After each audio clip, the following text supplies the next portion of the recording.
Today we're going to be learning about equations with a letter for the unknown.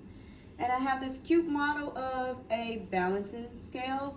And you see that I have a letter that equals this expression on this side.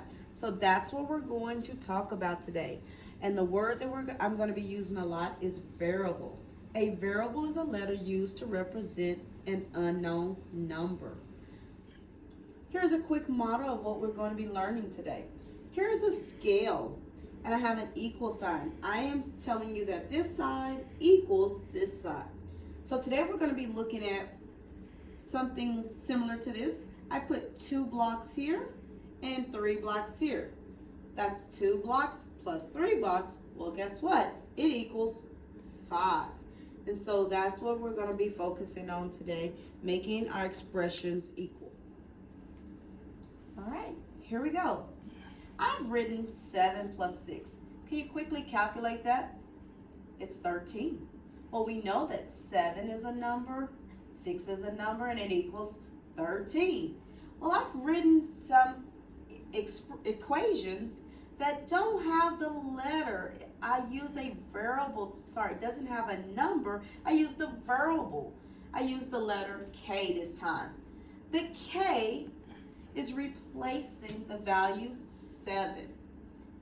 So I wrote some equation that is a true statement. I wrote K plus 6 equals 13. Then I wrote 13 minus K equals 6. Last I wrote 13 minus 6 equals K. Well, let's take a look and see why that is true. If K equals 7, then it has to be true no matter what. In today's lesson, we're going to solve and we're going to find out that K equals 7. But we're looking for equations that's also true. And so today we would have to plug it in. When I say plug it in, I mean we're going to cross out that K and we're going to put the number 7. Now let's see if this is true. Is 7 plus 6, does it equal 13? Yes. So that's a true statement. And you're going to see me write this a lot today. True statement. That's true. Here's another equation that's also true. If I plug it in, I'm going to replace that K with the number 7. And let's see if this is true. Is 13 minus 7, does that equal 6? Yes, that is also true. So that is a true statement. And here, look where I put K. I put it at the end this time. Let's see if that's still a true statement. Is 13 minus 6, 7? Let's do some math. Well, that is also true. Wow, we have 3 true statements. Now we're looking at multiplication because some of our equations may be multiplication. Well, you know that 8 times 4 equals 32.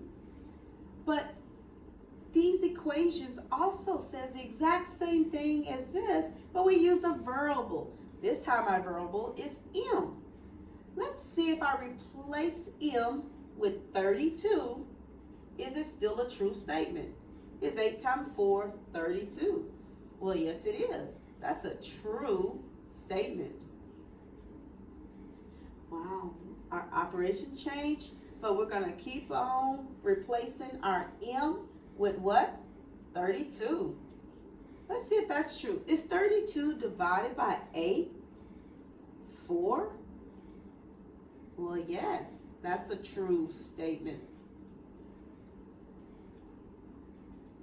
Let's change this variable from the letter M to the value of 32 and see if it's still a true statement.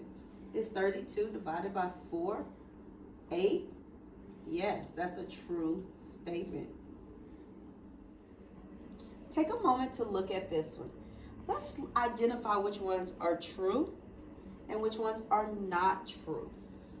They used a variable D, and I'm telling you that the variable or our answer is 9. So see which one of these equations is true and which one is not true. Find it? All right, well, let's see what you did. Did you replace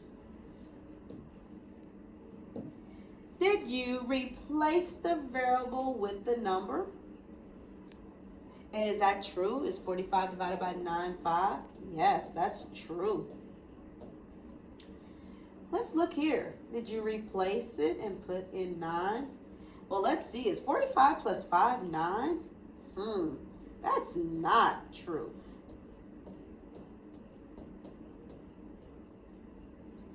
Let's go here and replace it.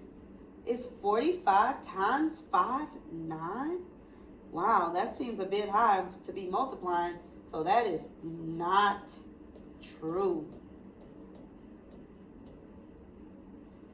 And let's replace it here. Let's see if that's true. Is 45 times 9 45? Well, that's true.